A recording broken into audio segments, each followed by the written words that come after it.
আসসালামু আলাইকুম প্রিয় নবম শ্রেণীর শিক্ষার্থীরা, তোমাদের বার্ষিক পরীক্ষা ইংরেজি বিষয়ের জন্য যে প্রশ্নটি দেওয়া হয়েছে তোমরা অনেকেই বুঝতেছো না কোন প্রশ্নে তোমাকে কি করতে বলা হয়েছে এবং সেই প্রশ্নে এই যে অ্যান্সারগুলো অর্থাৎ কিভাবে তুমি এই প্রশ্নের অ্যান্সারগুলো করবা সেই প্রসেসটি বুঝতেছো না শিক্ষার্থীরা, তাহলে এই ক্লাসটি তোমার জন্য খুবই গুরুত্বপূর্ণ। আমি তোমাদেরকে সেই প্রসেসটি দেখাবো এবং কোন প্রশ্নে কি করতে বলা হয়েছে, কিভাবে করবা, কিভাবে অ্যান্সার করবা সেই সম্পূর্ণ প্রসেস দেখাবো শিক্ষার্থীরা।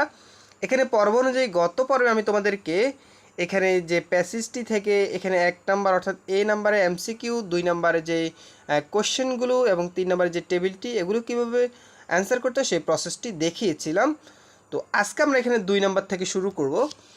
তাহলে দেখো শিক্ষার্থীরা, এই যে এখানে বলা হয়েছে read the following conversation and complete the activity that follow, অর্থাৎ নিম্নলিখিত যে কথোপকথনটি দেওয়া হয়েছে সেটি পড়ো এবং নিচের অ্যাক্টিভিটি অর্থাৎ কার্যক্রমগুলো করো। তো দেখো এখানে একটি অ্যাক্টিভিটি দেওয়া আছে, আমরা সেটা একটু দেখে নিই। নাও এখন গিভ ইউর অপিনিয়ন, তোমার মতামত দাও। ওয়েদার ইউ আর এগ্রি, তুমি কি একমত, ডিসএগ্রি অথবা দ্বিমত, উইথ দ্য স্টেটমেন্ট, তুমি কি এই স্টেটমেন্টের সাথে কি একমত অথবা দ্বিমত। Government and organisation are not doing anything to combat human trafficking, অর্থাৎ এখানে মানব পাচার মোকাবেলার সরকারি সংস্থাগুলো কিছুই করছে না, এটার সাথে তুমি কি একমত না দ্বিমত সেই বিষয়টি। তাহলে প্রথমে আমাদেরকে এটার সাথে একমত এবং দ্বিমত হতে হলে এই যে এখানে একটা প্যাসেজ দেওয়া আছে অর্থাৎ কনভারসেশন অর্থাৎ ডায়লগ যেটি দেওয়া আছে সেটি আমাদেরকে জানতে হবে। যেমন এখানে যদি আবির বলছে আই হ্যাভ বিন হিয়ারিং, আমি শুনতে পেরেছি, অ্যাবাউট হিউম্যান ট্রাফিকিং, মানব পাচার সম্পর্কে জানতে পেরেছি, ইন বাংলাদেশে হোয়াট ইজ ইট, এটা কি। তখন তার আরেক বন্ধু বলতেছে লিলি, হিউম্যান ট্রাফিকিং মানব পাচার is when people are illegally, যখন মানুষকে অন্যায়ভাবে ট্রেড শোষণ করা হয়, পর এক্সপ্লয়টেশন, এখানে like post labour or prostitution, it's a big problem here. অর্থাৎ এখানে এই বাক্য দ্বারা বোঝানো হয়েছে যখন মানুষ অবৈধভাবে শোষণের জন্য ব্যবসা করা এবং জোরপূর্বক শ্রম বা পতিতাবৃত্তি, এখানে এটি একটি বড় সমস্যা। সেক্ষেত্রে আমি যদি তোমাদেরকে এর অর্থগুলো দেখাই তাহলে দেখো এই যে এখানে শিক্ষার্থীরা তোমরা এখান থেকে এই যে অর্থগুলো পড়ে নিতে পারো যে যখন মানুষ অবৈধভাবে শোষণের জন্য ব্যবসা করে জোরপূর্বক বা পতিতাবৃত্তি, এটা এখনও একটি বড় সমস্যা। এভাবে তোমরা এটা পড়ে নিবা। যেমন সরকার এবং সংস্থাগুলো কঠোর আইন আরও ভালো প্রয়োগ এবং সচেতন বাড়াতে কাজ করছে, সরকার কাজ করছে। ক্ষতিগ্রস্তদের জন্য আশ্রয় ও সহায়তা রয়েছে, সরকারিভাবে বিভিন্ন কাজ রয়েছে। এখনও কি চ্যালেঞ্জ আছে একজনে বলছে, তখন লিলি বলছে হ্যাঁ, দুর্নীতি, সম্পদের অভাব এবং কম সচেতনতার কারণে এটি মোকাবেলা করা কঠিন। অর্থাৎ তাদের যে কনভারসেশনটা ছিল সেটা আমি এখানে বাংলায় রূপান্তর করে দিয়েছি, তোমরা এটা দেখে নাও। এখন তুমি এখান থেকে তো বুঝতে পারতেছো যে সরকার এবং সংস্থাগুলো কঠোর আইন এবং আরও ভালো প্রয়োগ এবং সচেতনতা বাড়াতে কাজ করছে, সরকার কিন্তু কাজ করছে। কিন্তু প্রশ্নে বলা হয়েছে এখন মানব পাচার মোকাবেলার সরকার এবং সংস্থাগুলো কিছুই করছে না। এই বক্তব্যের সাথে তুমি একমত অথবা দ্বিমত পোষণ করলে সেটা তোমাকে জানাতে বলছে। তাহলে অবশ্যই তো আমি এটার সাথে দ্বিমত, কারণ সরকার তো এটার মোকাবেলার সাথে বলছে, সরকার এটা সংস্থাগুলো কিছুই করছে না, মানব পাচার মোকাবেলা সরকার সংস্থাগুলো কিছুই করছে না, মানে সরকার কিছু করতেছে না। এটার সাথে তুমি কি একমত? না, আমি এটার সাথে একমত নই, কারণ সরকার কি করতেছে এখানে স্পষ্ট করে বলা হয়েছে যে সরকার এটার জন্য কি করছে, চেষ্টা করতেছে। তাহলে এটার অ্যান্সারটা আমরা এটা এভাবে লিখব যে I do not agree with the statement, আমরা এই স্টেটমেন্টের সাথে একমত নই। Government to solve this problem, সরকার এই সমস্যাটির সমাধান করতে চেষ্টা করতেছে। ইট ইজ হার্ড টাস্ক, এটা কঠিন কাজ। টু রিমুভ, এটা নির্মূল করা কঠিন। ইমিডিয়েটলি, এটা তাড়াতাড়ি নির্মূল করা খুবই কঠিন। We all should aware of this problem, আমাদের সবাইকে এটাকে নিয়ে সচেতন হতে হবে। তো এটা ছিল আমার মতামত। তো তোমাকে জাস্ট এখানে বলছে তোমার মতামত এখানে পোষণ, তুমি যেটা সহমত নাকি দ্বিমত সেই বিষয়টি এখানে উল্লেখ করতে বলা হয়েছে। এরপরে দেখো, তাহলে তো তোমরা বুঝতেছো যে এই কোশ্চেনটার অ্যান্সারটা কি। এই যে এখান থেকে এটার জন্য 5 মার্ক দেওয়া হবে, তুমি তোমার জাস্ট এখানে তোমার অনুভূতিটা প্রকাশ করবা।